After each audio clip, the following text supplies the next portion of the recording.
Refreshments that are courtesy of the auxiliary club here at the firehouse. All of the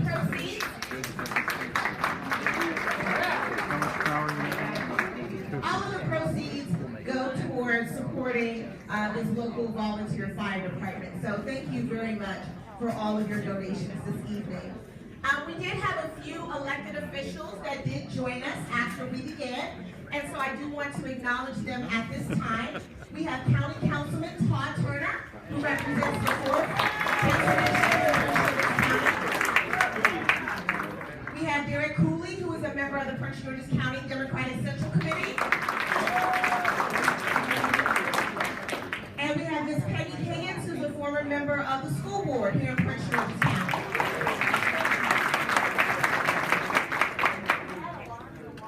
And Alonzo, I think, also came in after we started. You already introduced me.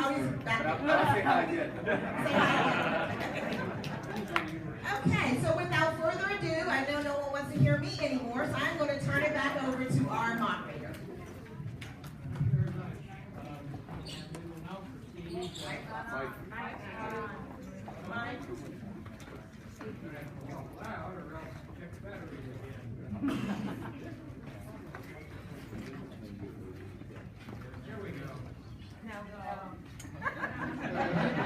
There we go. There we go. Okay? Yeah. All right.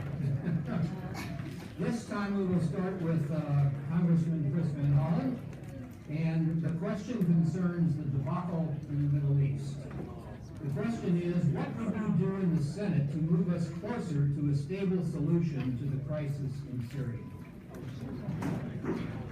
Well, first of all, this week marks the 13th anniversary of the decision to go into Iraq, the invasion of Iraq, which was, in my view, a huge mistake by the United States of America. I opposed it strongly at the time, and we are still living with the consequences. Because one of the reasons ISIS was created was because the war in Iraq created Al-Qaeda in Iraq, and ISIS grew out of Al-Qaeda in Iraq. So I'm very much in favor of repealing the authorizations that are still on the books for the use of force in Iraq, because if we don't do that, the next president of the United States could, without coming back to Congress, decide to put U.S. ground forces back in. I have been very clear, putting U.S. ground forces into Syria or other parts of the Middle East will only create more problems, not less. So that's a mistake. With respect to ISIS, I support President Obama's policy. We need to support the Kurdish military forces. We need to support the Iraqi military forces. We also need to do our part as a country to address the Syrian refugee crisis. And the president has been forthcoming on that issue because you have Syrian refugees from around the world, in Europe and elsewhere. We also need to bring the parties together, and I support the president's strategy and Secretary Kerry's strategy to bring the parties together to the negotiating table, because only a ceasefire and political settlement will resolve this. Now, there is a difference on this issue, because I believe from the beginning that providing military assistance to the so-called Syrian rebels would be a mistake. They were focused not on going after ISIS. They were focused only on going after Assad. And if Assad had gone, as brutal a dictator as he is, it would have created even more chaos. Since that was $500 million, they recruited 3 Syrian rebels. I'm pleased that, I'm sorry in the sense that I was right, because we wasted $500 million of taxpayer money on that issue. It is a difference between Ms. Edwards and myself in terms of our voting records.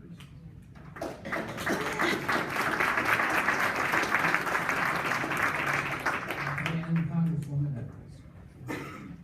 Look, there's no question that this is a very complicated environment. Even a discussion of arming the Kurds, there are about a dozen different factions of Kurds. And I think the most challenging circumstance right now is posed on the border of Turkey. Turkey is increasingly becoming destabilized. And I think the decisions that Europe is making right now with respect to Syrian refugees is potentially causing even more instability both in Europe and in Turkey. I think that the Kurdish fighters who have been fighting in Iraq and that we have been supporting are measurably better than the support that we were giving to folks on the ground who were misidentified, unidentified, not successfully identified rebels. When the president made that request, I thought it was reasonable, but clearly it has been proven that we haven't been able to train and equip in the kind of way that we need. I also believe that we have to separate this decision about Assad and Assad going from what we need to do in the United States national security interest to defeat the Islamic State and to prevent its spread. I share the view, and long before I came into Congress, I shared the view that Iraq was a mistake, and it has proven through many iterations to be a mistake that's cost us blood and treasure, and that we shouldn't continue to repeat either in that region or others this deep engagement within what are in fact civil wars and wars that are sectarian wars that are thousands of years old that the United States can't resolve.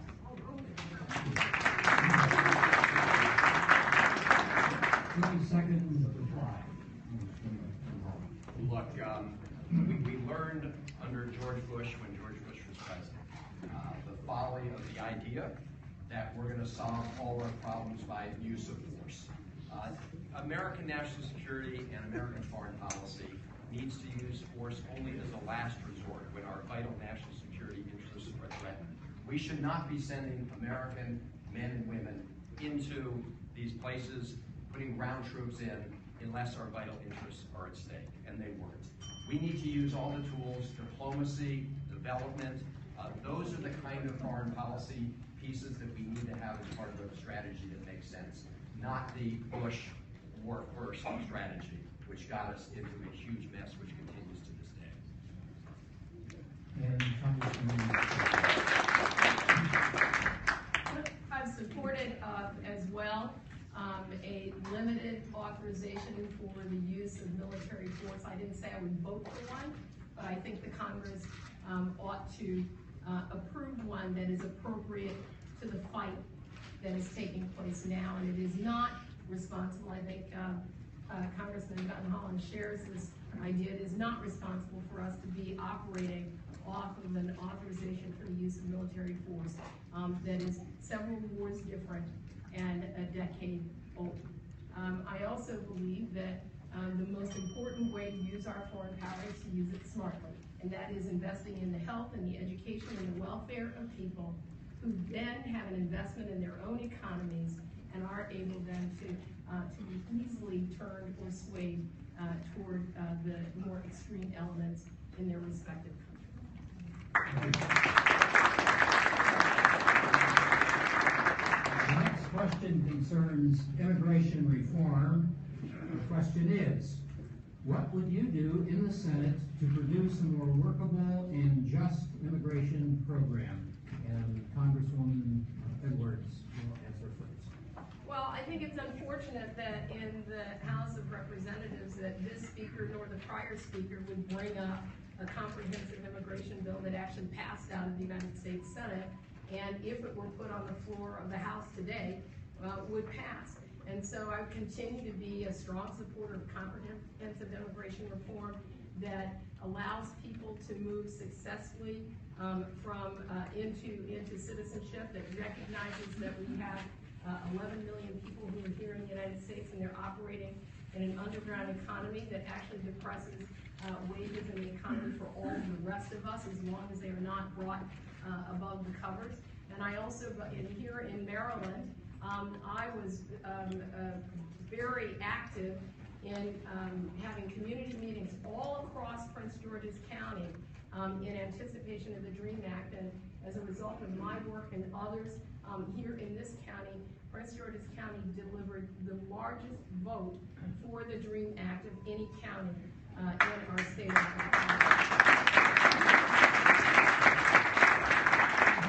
Immigration reform, Congressman Van Hollen.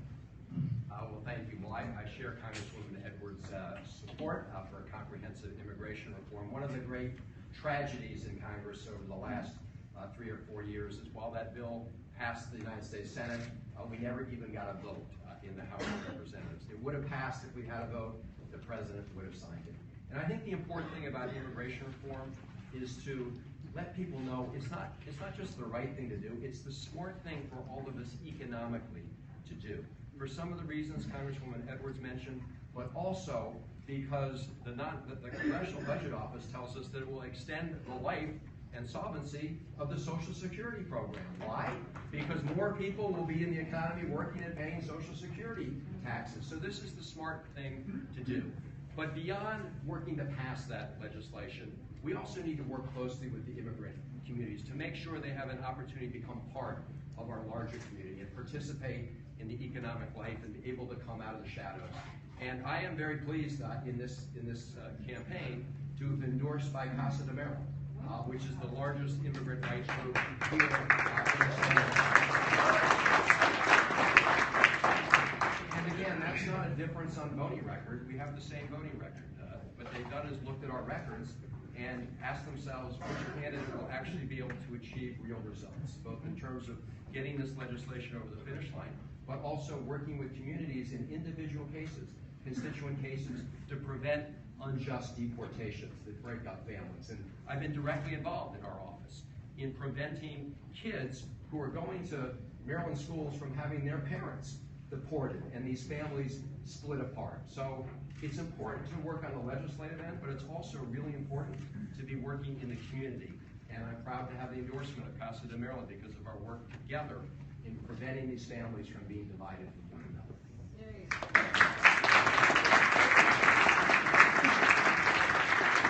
30 seconds, first for Congresswoman Edwards. Well, I do believe that comprehensive immigration reform is certainly going to move people into the roles that are paying taxes and paying into Social Security. But if we really wanted to tackle the problem of Social Security, what we would do is lift the cap on Social Security so that people pay on all their income into it. Back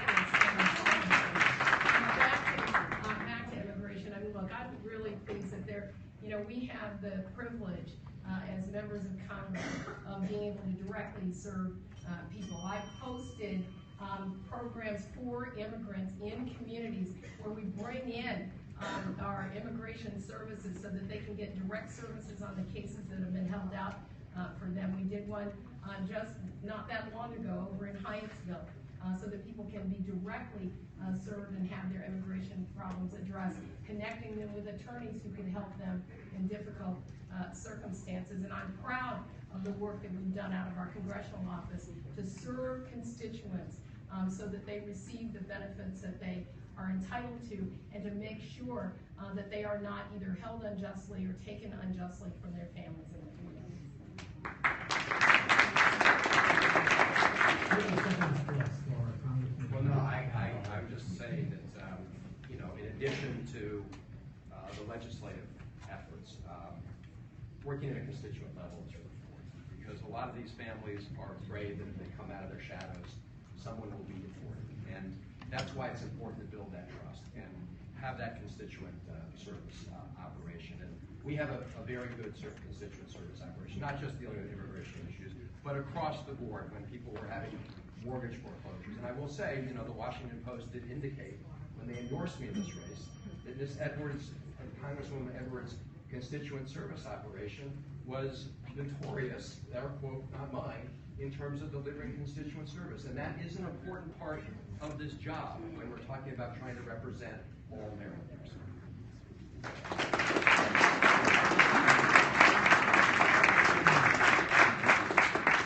The next question, I think, has been on everyone's mind for several years now. It concerns government dysfunctionality.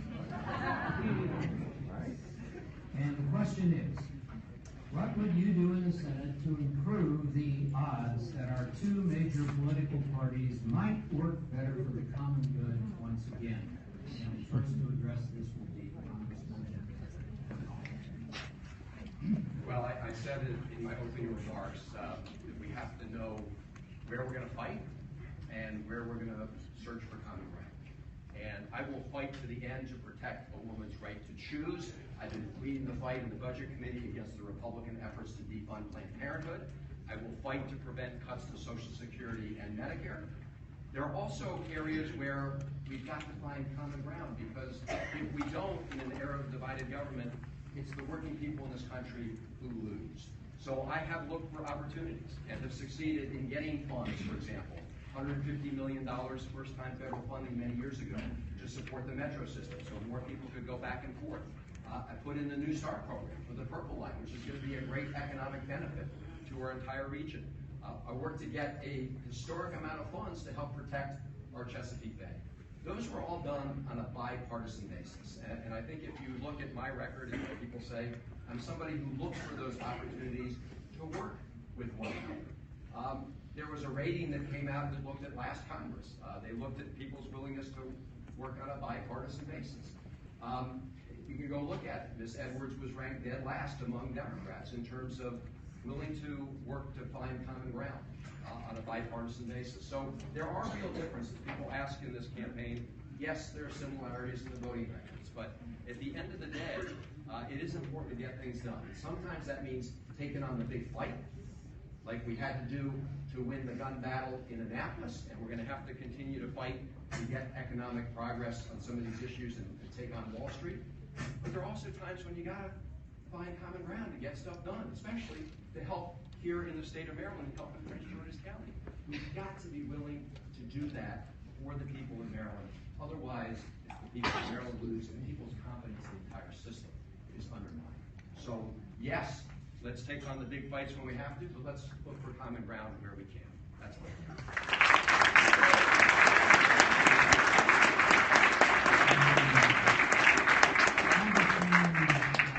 What would you do about government dysfunctionality? Well, first of all, I've been reelected 4 times with some of the highest vote totals of any member of Congress in our entire delegation, and that wouldn't happen if I weren't delivering constituent services.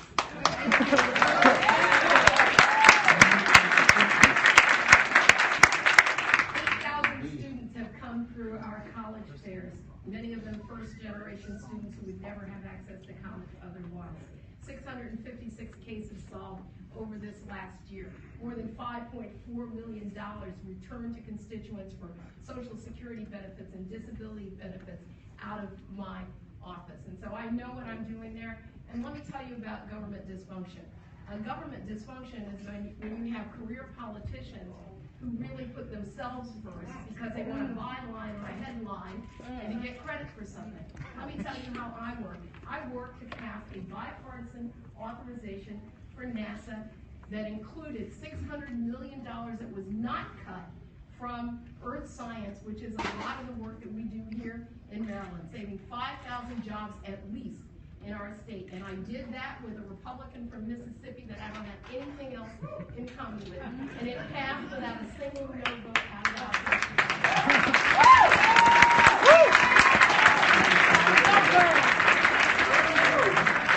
What I did on a bipartisan basis, I was the bipartisan co-chair of the Women's Caucus, the largest bipartisan caucus in the Congress. And we were the ones, together with my Republican counterpart, who wrote our respective leadership and said, move the Violence Against Women Act forward. The pressure was put across the country, and we brought the Violence Against Women Act up for passage in the Congress of the United States. That's how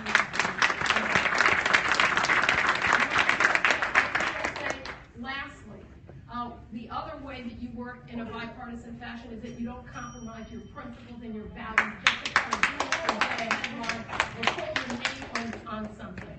And so I'm interested in getting things done for working people, for people who are in communities. And I'm not interested particularly, maybe it's because I'm a woman, and maybe it's because I came out of the nonprofit sector. I could care less whether my name is on a headline.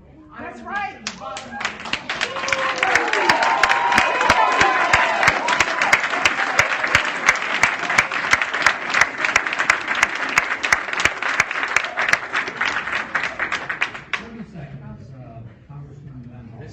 This is not about headlines. This is about helping the people, which is why SEIU endorses Now, let me just say, Ms. Edwards mentioned working with NASA. There was a story in the Baltimore Sun just the other day about how some NASA employees who believed they'd been discriminated against on pay based on race came to Ms. Edwards' office and they didn't get any response. So look, They didn't get the resolution. I am, look, 1 year working with those group of employees, they didn't get the resolution. And we've been working on that for the last year in my office, and just because you read it in a paper doesn't make it true.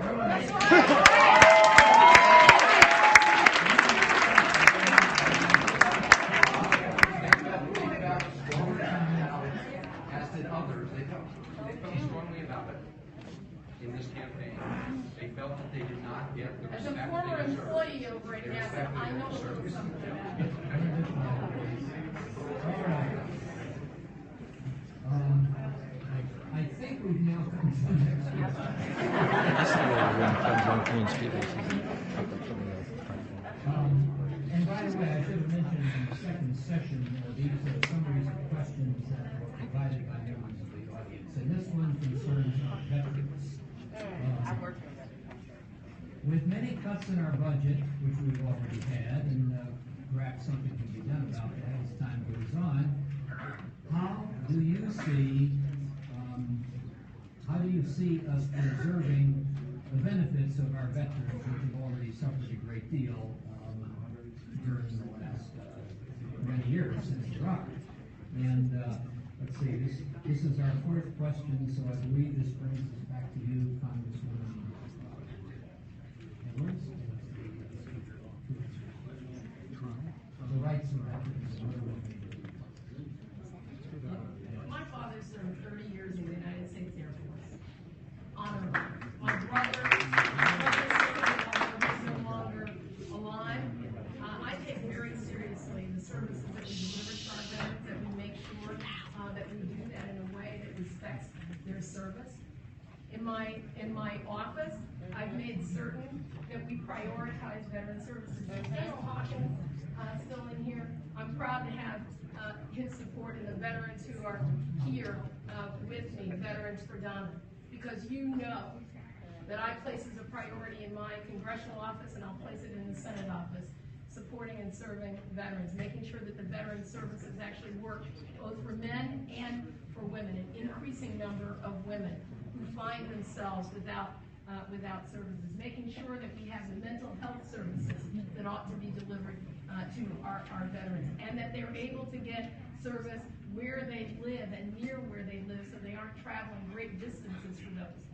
My experience is that my own father, when he was disabled, 100% disabled, the challenge of getting him services out of the VA, when he got into the system, it worked. It was the challenge of getting into the system, and that is why both on a direct service level, we make sure that we take care of our veterans, but it's also why in the Congress we have to prioritize that. And of course, as Congressman Van Hollen knows, each of us has been strongly supportive of veterans and making sure that the VA has what it needs to deliver on the promise and the obligation that we've made to our veterans.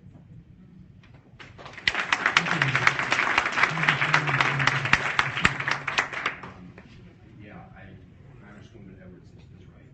We owe our veterans everything. You know, when a lot of our soldiers came back from the Vietnam War, they never got the support back home that they deserved as soldiers. And our country learned a valuable lesson from that, which is you don't have to like the war. You don't have to love the war in order to honor the veteran and the soldier. And I am really glad that on a bipartisan basis, Congress is there for our veterans. When we find that there are problems in veterans hospitals, and there have been many, Congress on a bipartisan basis was able to work to quickly provide the resources to fix the problem. We still have long lines of veterans in hospitals in Maryland and around the country who are waiting for their disability benefits.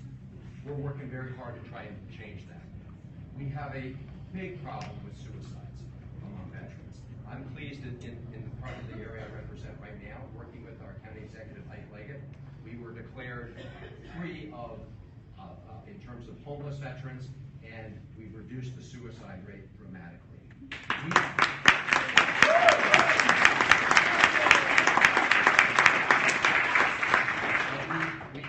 We also, and this was something during the Iraq War that was not done in the Vietnam War. I was proud to be in Congress when we worked on a bipartisan basis to modernize the GI Bill of Rights, which was there for our veterans from World War II, but we wanted to make sure that was there for our veterans returning from Iraq and overseas. So we have an obligation as Americans to make sure that we provide all the support possible for the people who are supporting us and risking their lives overseas. And, we need to continue to make that a bipartisan and nonpartisan national priority.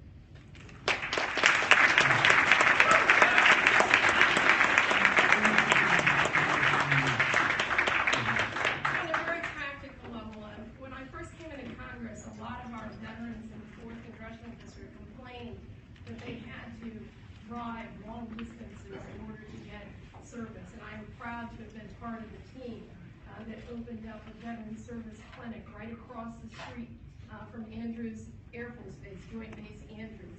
And they've expanded their services there. I've been able to visit several times, and they've expanded services for women veterans for their services because the women were having to drive so far away. And so I'm proud to have been part of a team to work with the VA to open up those services right here, because Prince George's County has the highest density population of veterans in our state, and Maryland has one of the highest density populations of veterans in our country. And so for us, this is about our neighbors, our families, and our communities, and it's really important that we make sure they deliver the services they deserve.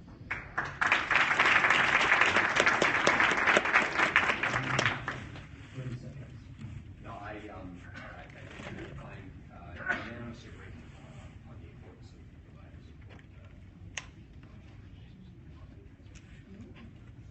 Very good. And this will be the final question, and it's a rather general one. And it concerns foreign policy. And the question is, what do you think is the greatest foreign policy challenge facing the United States today? And Congressman Van Hollen.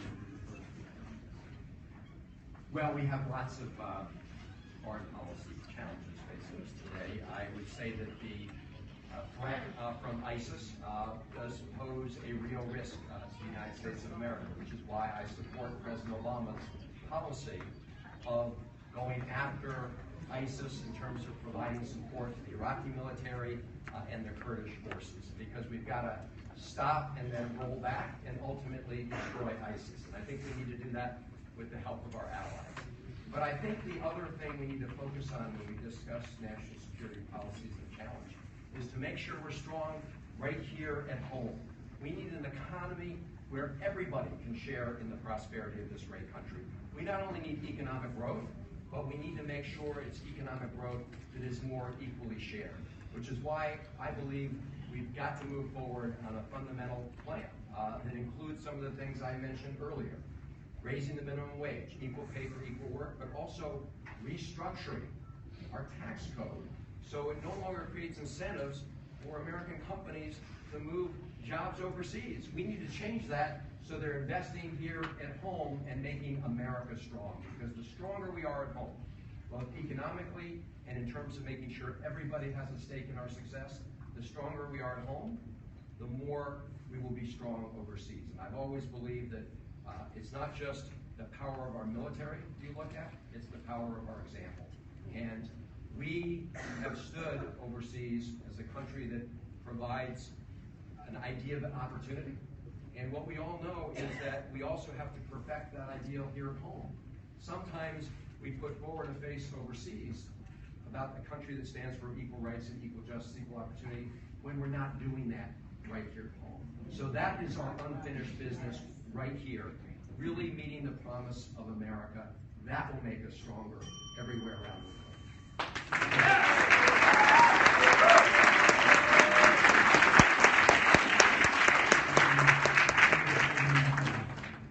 I think our greatest foreign policy threat are non-state actors and people who operate through very decentralized sources that present a problem both here in this country and around the world and in the homes of our allies. And I think it's really imperative for the United States to redouble our efforts to work through multilateral institutions and to work in concert with our allies. People who act without, with allegiance, but without connection to governments. And I think that that poses the greatest threat to the United States. But I do share the view that if we are not strong here, then we cannot project strength elsewhere. And one of the ways that we can be stronger in the United States is if we don't trade jobs outside of the United States. And that is why I have been a strong opponent of trade deals that undermine American workers, undermine American business, ship jobs overseas, more than 70,000 jobs over the last 2 decades gone, manufacturing jobs gone from Maryland. Those are the things that undermine middle-class families, those who want to go into the middle class, and they undermine our national security. And so I think that each of you has to ask a question about the Senate candidate who has stood strongly on behalf of the American worker and against trade deals that ship jobs overseas, and the Senate candidate who says that but doesn't do it.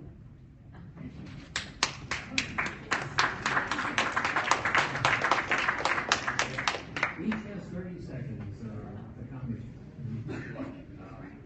Like any agreement, what you need to look at is whether it's good for America, whether it's good for the American worker, whether it's good for American wages. Which is why, as Congresswoman Edwards knows, I'm against TPP, I was against CAFTA, and by the way, you're talking about organizations that want to make sure we have manufacturing here in the United States and right here in Maryland. The United Auto Workers, they care about trade, they care about making sure workers have a fair deal, and I'm proud to have been endorsed by the United Auto Workers in this race because they want manufacturing, they want jobs here.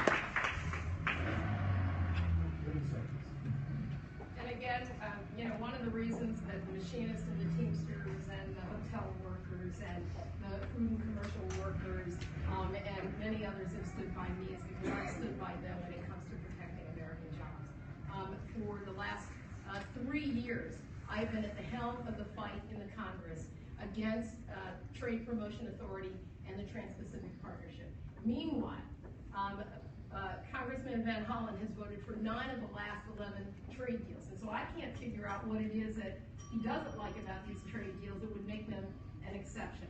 And that includes the Korea agreement that undermined the U.S. auto industry. That includes Colombia that doesn't protect workers' rights. That includes Peru that disrespects the environment. Deal after deal, Mr. Van Hollen has been on the side of those free trade deals that are not fair trade for the American people. We will now move on, but before we do, the next phase of the program, I think we should give both of the speakers a great hand.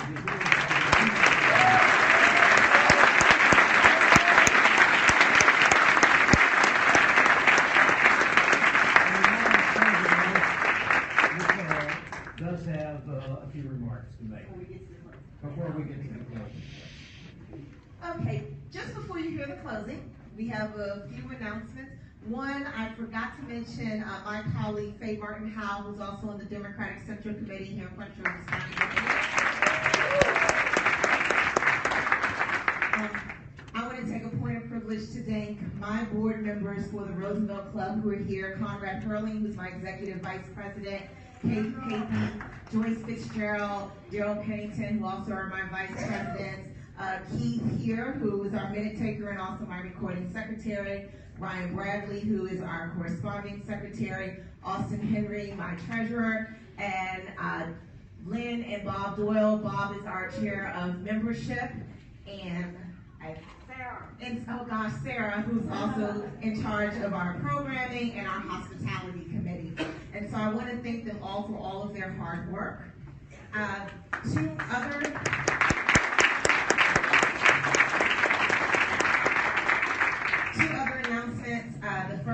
which is if you are interested in becoming a member of the club.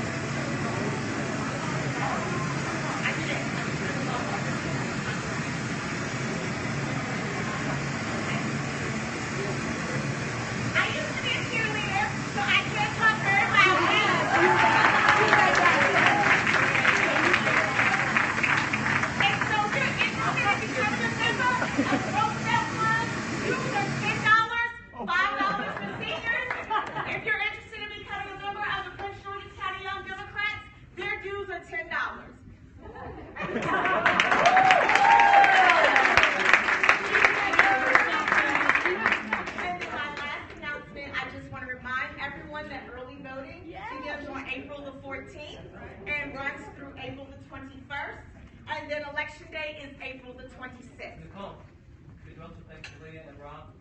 Yes. Oh, okay. And so I want to remind you about early voting. Also, I want to thank Malia and Rob.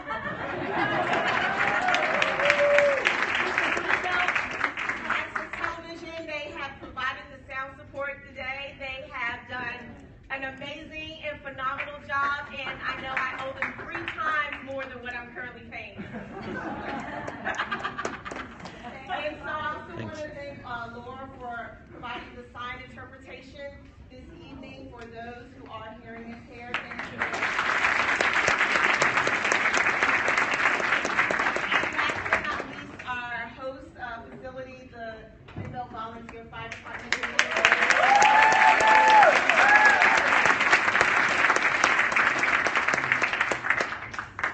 Checking, make sure I didn't miss anything. Okay, so now we will have this. The battery's dying. It's not working, so if you all will please just project. All right, I'm so sorry. But now we're going to go into our closing, and I'm just so thankful to have both Congressman Van Hollen and Congresswoman Edwards here this evening. Thank you all so very much.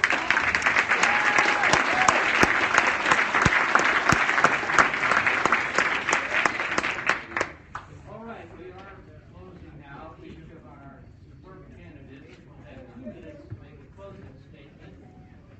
And since we began, thanks to the draw, with Congresswoman Edwards first, first session we begin with.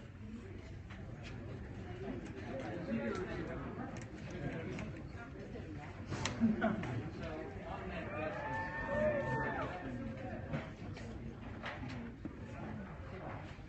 Well, thank all of you, and thank all of you for being part of this democratic process, and all of you being here to be part of changing our community, our state, our country, making it stronger. We didn't talk a lot about some of the local Prince George's County issues, but I do think it's really important that we build an economy and provide economic growth here in a way that can benefit everybody. That means building the FBI building here in Prince George's County.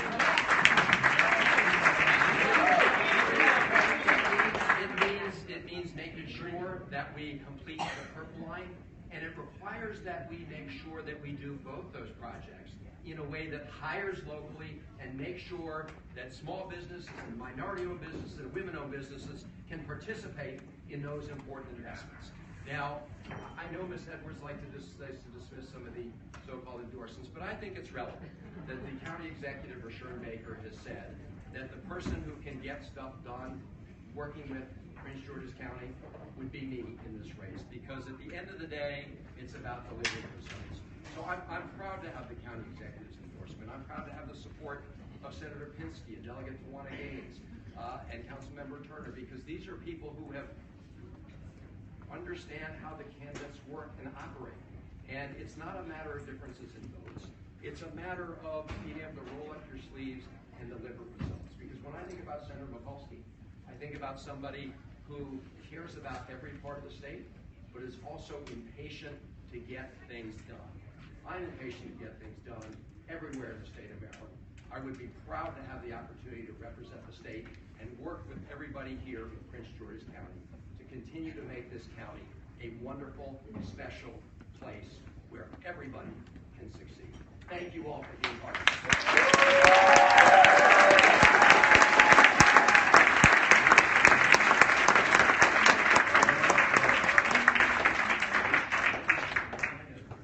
Wow, 30 years ago, Senator Mikulski ran for the United States Senate. And people told her, the political establishment told her, one, that she shouldn't run, and two, they said a woman could never win if she didn't inherit the seat from her husband.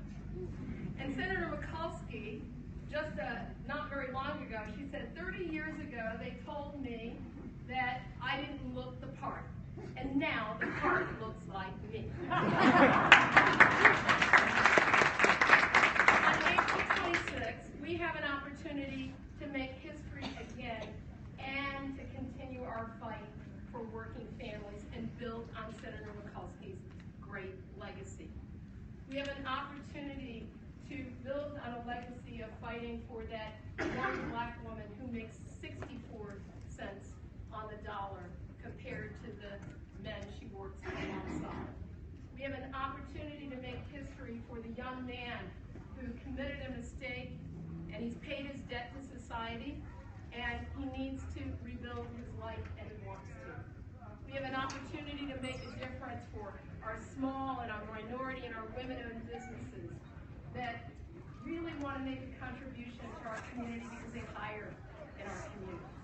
We have an opportunity to make a difference for, the veterans and the seniors who depend on us to protect the bargain of Social Security and not wait until they get behind a back door to cut a deal at the expense of our seniors and our veterans.